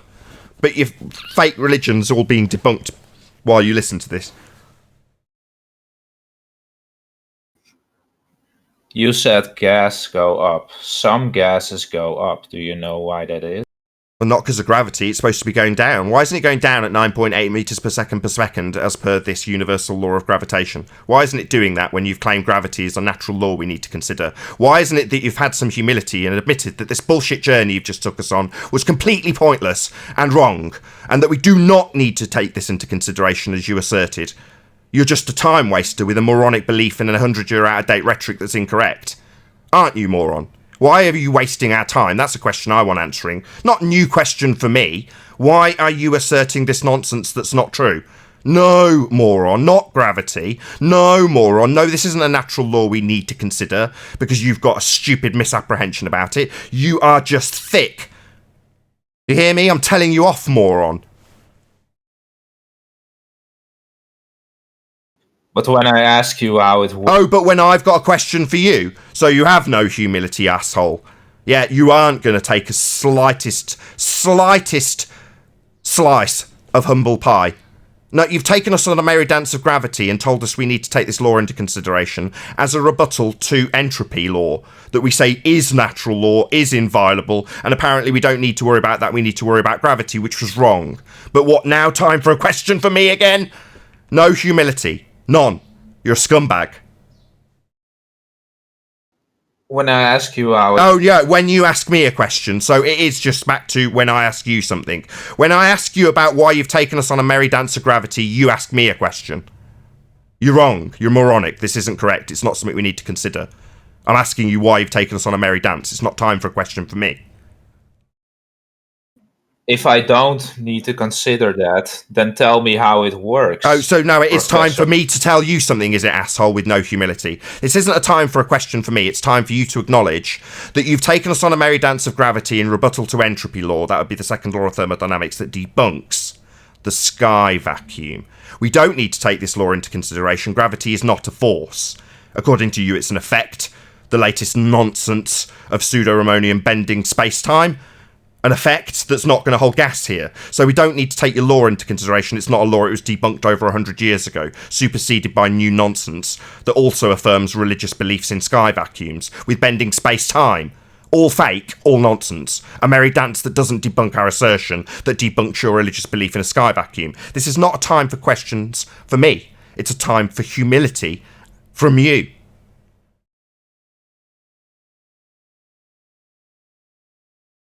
If you're gonna say that's not how it works, then show me how it works. So it is going to be a question for me, or a demand that I show something. Of course, why would I think anything less? If you are watching this on the Nathan Oakley premiering stream, stay tuned, as there will be an after show to follow. Unfortunately, if you're watching this live on the Nathan Oakley 1980 live stream, this is where we bid you farewell.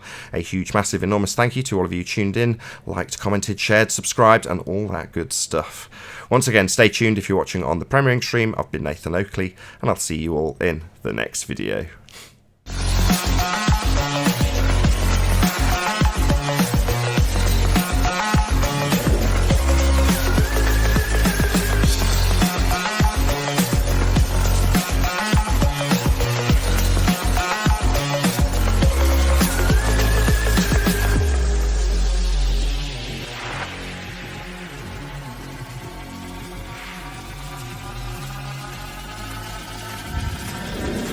What a day! What a lovely day!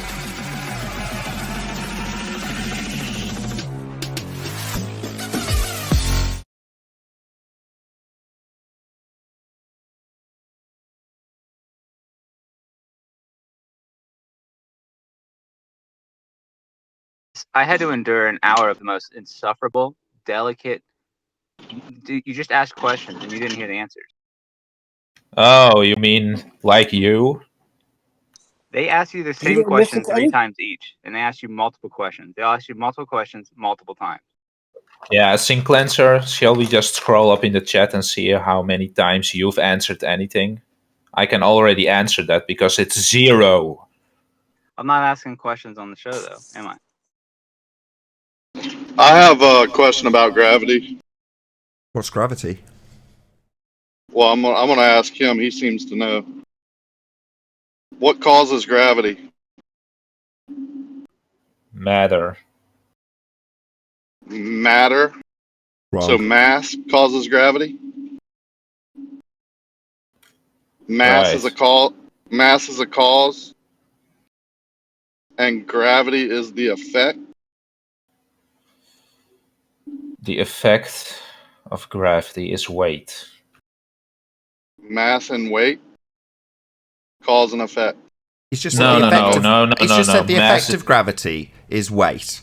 So he's saying the effect of the cause is weight. Causes don't cause effects, you stupid idiot. You've explained that it's an effect. Effects don't cause things, you stupid idiot. That's what I was getting at. So if you want to start over, what's the cause of gravity? Mass. Because maybe you misspoke. No, he's going to say it again. He just said no. mass. We'll give him another chance to say it, just so he can't say he misspoke. So what's the cause of gravity again? Mass. Take your time. Okay, and what's the effect? The effect of gravity is weight. No, gravity is the effect. You stupid moron. 3rd time I've said it to you. Effects don't cause things. So if it's an effect, it's not going to cause something to happen. It is the effect of something else causing something if it's an effect. So when I asked you to confirm it's not a force, you said it's an effect. How many times? 5th time. Effects don't cause things. Are you stupid?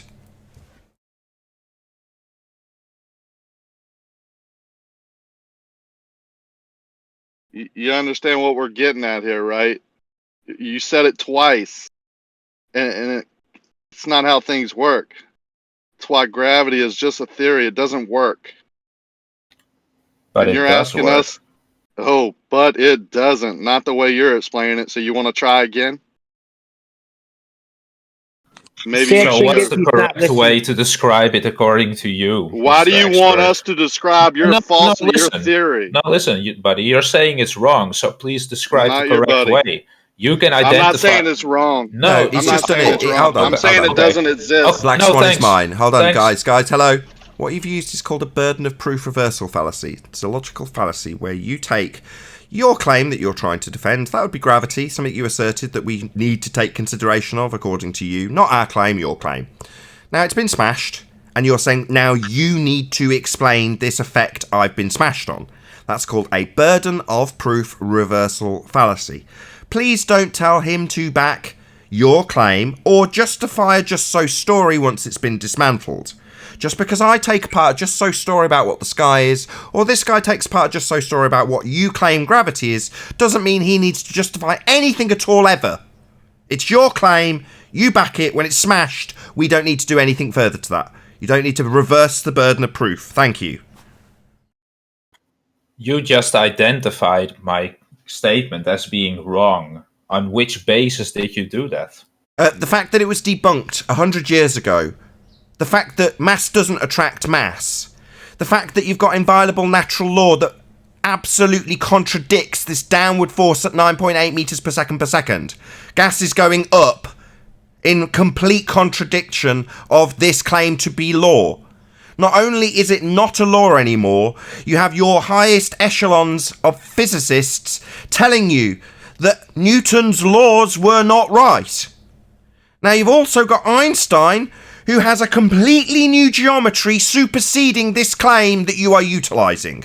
Now that's about 5 things in quick succession. Now, I've already gone through every one of them already on a live show. You haven't acknowledged any of them because you are, what's the word, a dick. I think he's worse than that. A disingenuous dick.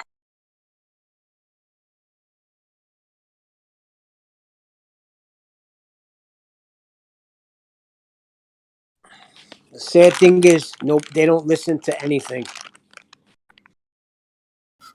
I'm actually trying to listen, but when I ask questions, I get shouted at instead of getting answers. Yeah, you get an answer and you ignore it. So you get your answer, and then you ask us a question. So we give you an answer, and then you leave a long pause, or you ask us a new question. So yeah, you do get answers, you ignore them. You get rebuttals, you just ignore them and circle jerk back to a different question. Or rephrase the question that you're answering. You're asked where's gravity strongest. You'll say, the gas pressure gradient's even everywhere. In other words, you completely ignore the question. And then when I invite someone else to answer the question, you start talking through them with the actual answer. So then you start talking about gravity when Neil's talking. Your behaviour is that of I had the word a minute ago, a dick. His question was, where is gravity the strongest on the surface or up there in the gradient? And we established that it's an effect, not a force, and therefore its force on things over a given area is irrelevant because it's not a force. Let's see if we get a long pause or a question. Which is it going to be? You've only got 2 so far in your repertoire. Yeah, I've already answered that many times. It's an effect. So how it distributes as a force is completely non sequitur then? So you ignored it by saying you'd already addressed it. No, you're not acknowledging my point. I'll repeat my point. Let's see if third one added to the repertoire. Claim that it's already been addressed. So you've got 3 in your repertoire. Amazing. He pulled one out of the bag. Let's see if we get him claiming he's already addressed this, ignoring it completely with a new question, or leaving a stony silence. If you wouldn't cut me off all the time, you would actually hear my answer.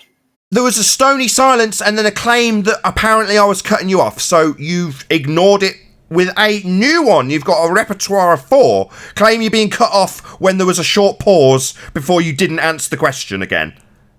So it's not going to be distributed over a given area ever. That's non sequitur because according to you it's an effect and not a force to distribute more at the bottom than at the top. That's non sequitur. Let's see which of the 4 he pulls out of the bag. Right, so are you done shouting?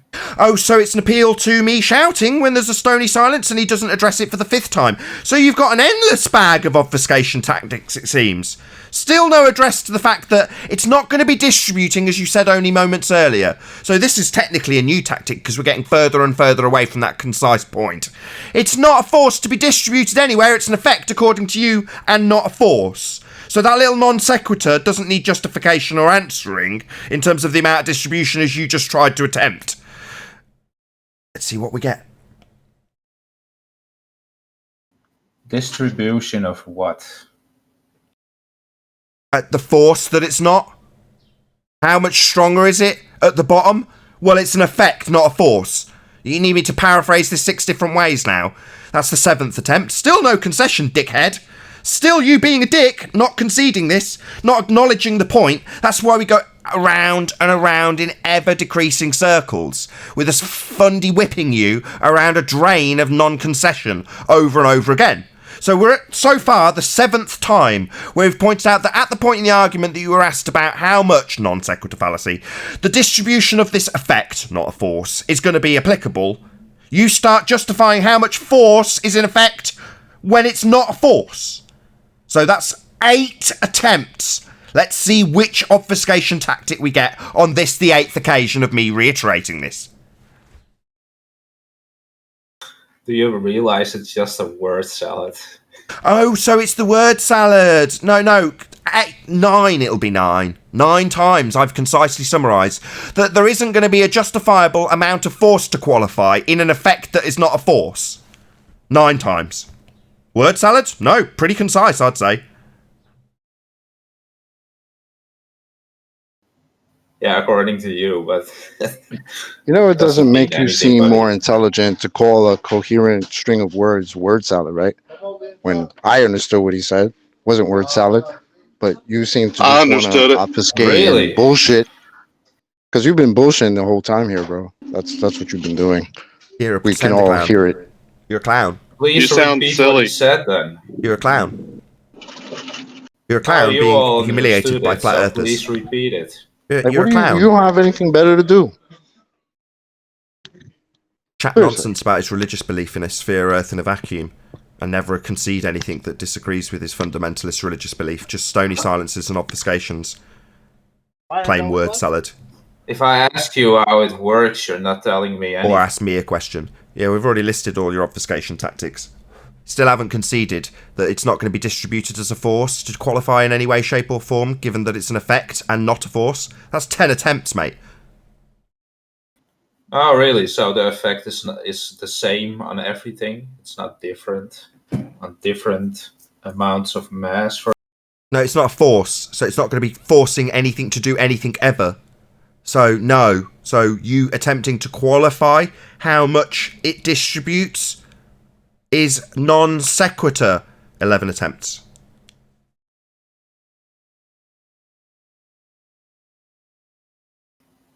Weight is a force. That's not gravity, though, is it? Bending of conceptual pseudo-Ramonian force space. An effect of the mate, you're talking through me. An effect of the uneven... and again, second time he's talking through me. An effect of the uneven distribution of mass. That's Einsteinian pseudo-Ramonian force space bending. Not mass attracting mass, not go down, go boom, boom, 9.8 meters per second squared. You're 100 years out of date. Now, we've moved past the 11 times that you haven't conceded that an effect's not going to be distributed.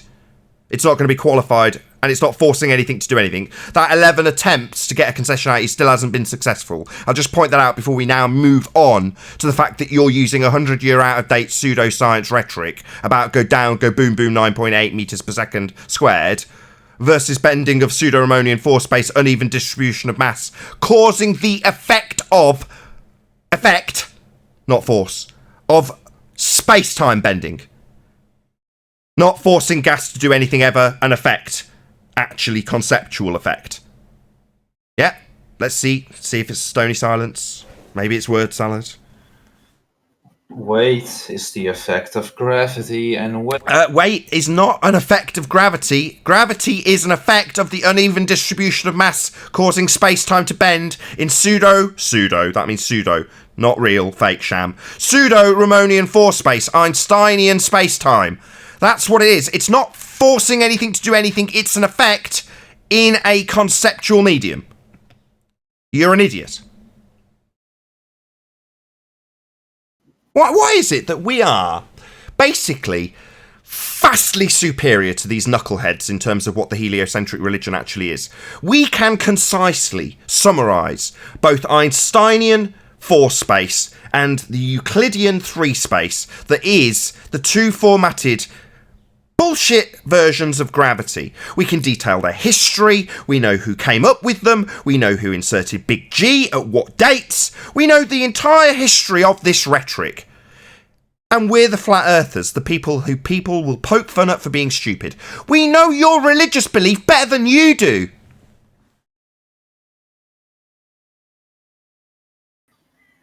You cut off my answer again, so you didn't hear it. You started telling me about how gravity caused weight.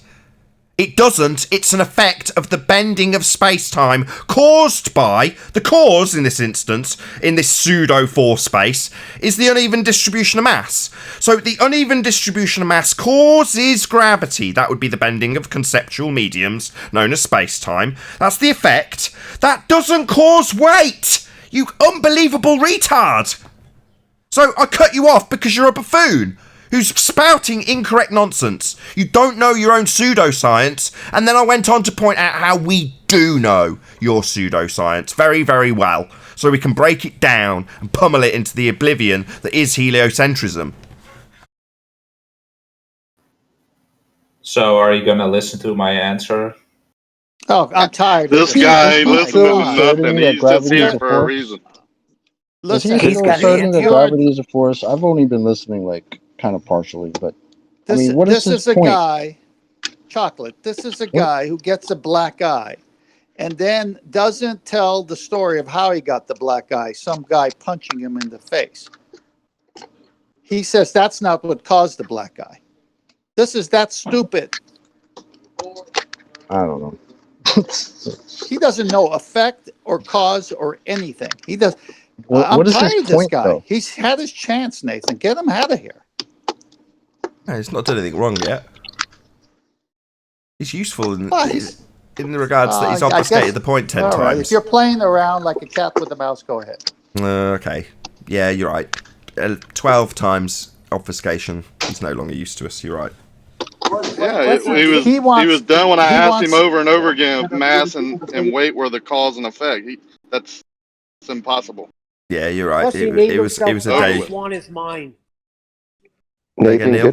get Hold on. Rumpus back online. I'd rather listen to that little shit than Someone's doing this background guy. noise. I wouldn't. We The know who natural you law, are. You're Ed Freeze. the natural law one was the best because he wanted to violate natural law to make his point count, and we were asking him, "Can you do that?" And he's obviously thinks he can. Where's the Just make one day. Hold on. Chocolate. What's the background noise going It's on? chocolate. Oh, I'm sorry. chocolate. That's okay. Don't worry about it. All right. So I looked up natural law without any dependence on human understanding, pre-existent, inviolable. And this guy's going to come on the show and tell us he can debunk natural law. Or tell us that we need to consider 100-year out-of-date pseudoscience that's been debunked by current nonsense pseudoscience of force space bending space-time. And tell us an effect is a cause. Yeah. That's what Zanuck does. Well, the effect causes gravity. No, it doesn't. It is the effect of bending space-time. That's what it is. Cause, uneven distribution of mass according to Einstein in his pseudo-Ramonian force space. Length, breadth, depth, and time. Like you said, Nathan, we know their argument better than them, and they call us dumb. It's so amazing how they come here and show how stupid they are about their own position. Yeah, but they've got no humility. I don't know how they've programmed that into people, or if it's just the select few that come here. When they reach the bargaining stage, their next step's depression, so therefore they can't let any of their rhetoric go because they're trying to. The whole point of bargaining is trying to keep hold of it. You know, if you've had a death in the family and your doctor's telling you that the person's died, and you're saying, no, it can't be possible, you must be able to resuscitate them, you're not saying that so the doctor can turn around and say, no, resuscitation's no longer possible, because that's essentially what they'd have to do when I'm asking them to concede. So, yeah, resuscitation of my claim of gravity and it being a natural law is no longer viable. It's dead on the table. I think it was on the show you said they need to run towards the depression mode faster so they can get better quicker, but they seem to be running backwards instead of forwards. But do you see what I'm saying in analogy, though? If you're arguing with the doctor, you're essentially... The last thing... You know, there is going to be stony silences when the response to no, your loved one was declared dead 10 minutes ago. It's beyond the point of resuscitation now, I'm afraid. They just repeat themselves. But you must be able to try and resuscitate. You see what I mean? You're not going to say, no, yes, I understand. Yeah, I get it. Because they're in the bargaining stage. They don't want their model to die. No. So concession's not an option. Yeah. Because concession That's a typical religious zealot. Yeah, it's zealotry, exactly. And in this instance, the concession means a step closer to the next stage of loss. So it's depression next. Well, somebody mentioned when he joined the panel, oh, you sound very despondent. Yeah, of course he does. He's half a step away from depression because he's in the bargaining stage, having appreciate. That's the people who come here. That's why it's a worthy topic. It's great. So I'm just... He already sounded depressed. Yeah. He already sounds depressed. Maybe he's regressed. He has nothing to fight for. Exactly. Maybe he's regressing. He's been depressed and he's like, no, I can still fight for this. Take a step back in depression. And then when he gets pummeled, he tells us that we've got word salad. You know. Why are you I'm going to take one more shot at it and go on Nathan's. So now he's depressed again. He got kicked off of his last shot. Now he's going into depression again. Has to be. Rocky, do you feel like when these guys encounter this argument that they feel somehow like they have to take up the mantle, like they've been selected to be like some sort of a guardian of the galaxy and has to step up and defend this nonsense? Yeah, they all think they're He-Man, master of the universe. Just remember how you felt when it really clicked for you, right? Like, oh my goodness, right? Like, I can't even believe now that I was deceived for so long, right? But it wasn't I was really deceived. I was just controlled because I never really was taught to look into it. I never was taught there was another way. That was just the only way ever taught, right? But when you figure out it's not true, they already gave you all the answers. Yeah, no reason to look into it. Everything's settled.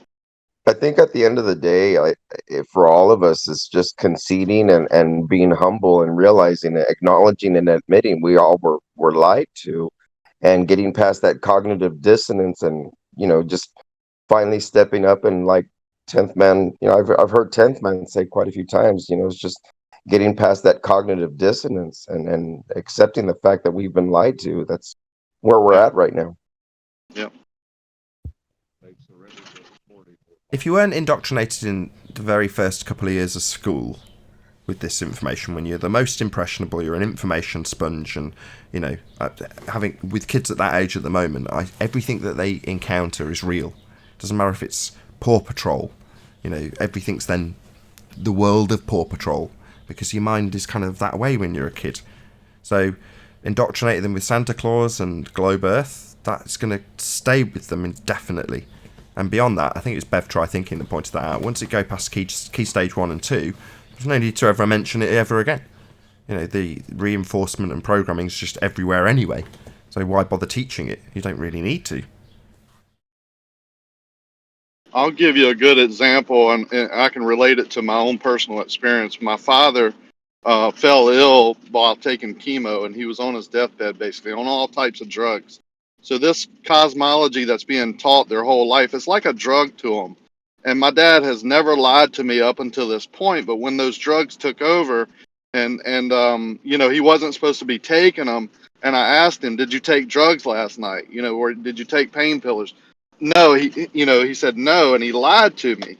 Well, that's not him lying to me. That's the drug, right? That's the drug taking over. his mind. It's mind control. So the drug told him to lie, right? That's the same thing with this sphere, outer space drug that they're on their whole life. And when you're taking that away and you're asking them, "Are you still on this drug?" and they say, "Oh, no. I mean, this is real. This is real." They're lying to you. They know they're deceived, and they can't help it. It's just a drug. It's just mind control. Yeah, and some days I put that hat on too and say we should have some empathy for them. And other people, not myself, say, we went through this process as well. For me, it was a flash of inspiration hearing Matt Powerland say it, and then I went and woke my wife up and was like, "It's flat!" So I was quite excited about the whole prospect. I realised the implications, but not everyone goes through that process. For many, it's drawn out the like we ones that experience. It's the ones know it's not a sphere, right? The smarter ones that you can just tell they're just fighting, for whatever reason they have, whatever agenda they have, whoever they work for or whatever. It's those that you shouldn't have any empathy for, right? You should just nail them to the wall.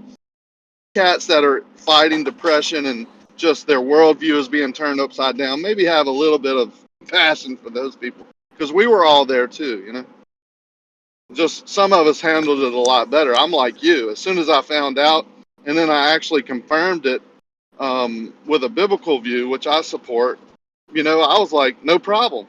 If it's flat, it's flat. I'm fine with it. The problem that is obvious here is I had no empathy for this guy. You know why? Because he's been on the chat before, been on the show before. He knows this is flat earth debate. He knows what he's coming into, and he's a pretender clown, a total pretender clown. He can't even answer what natural law is because he knows the minute he does, that's objective truth. That's objective facts. And then everything else has to be backstopped by that law. And if you try to use natural law to prove the globe, it ain't going to happen. To me, they sound drugged. They just monotone, no expression. They don't listen to what you say. They just move on to their next point or their next question, or they obfuscate. I mean, that's an illness, right? That's just something's going on there. Yeah, I think these you people guys are wearing on him though, because he used to just Google. Now he doesn't even bother giving you an answer. Because I don't think he knew, but he knew how to Google.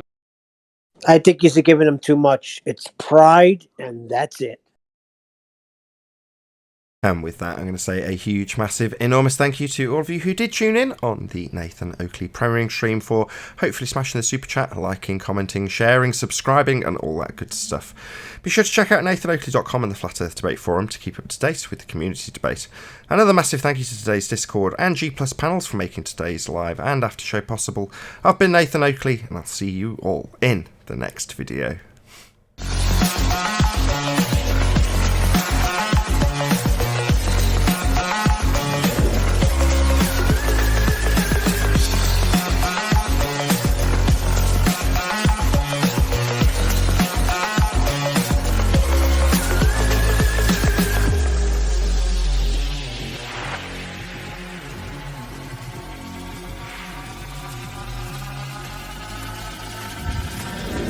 Oh, what a day! What a lovely day!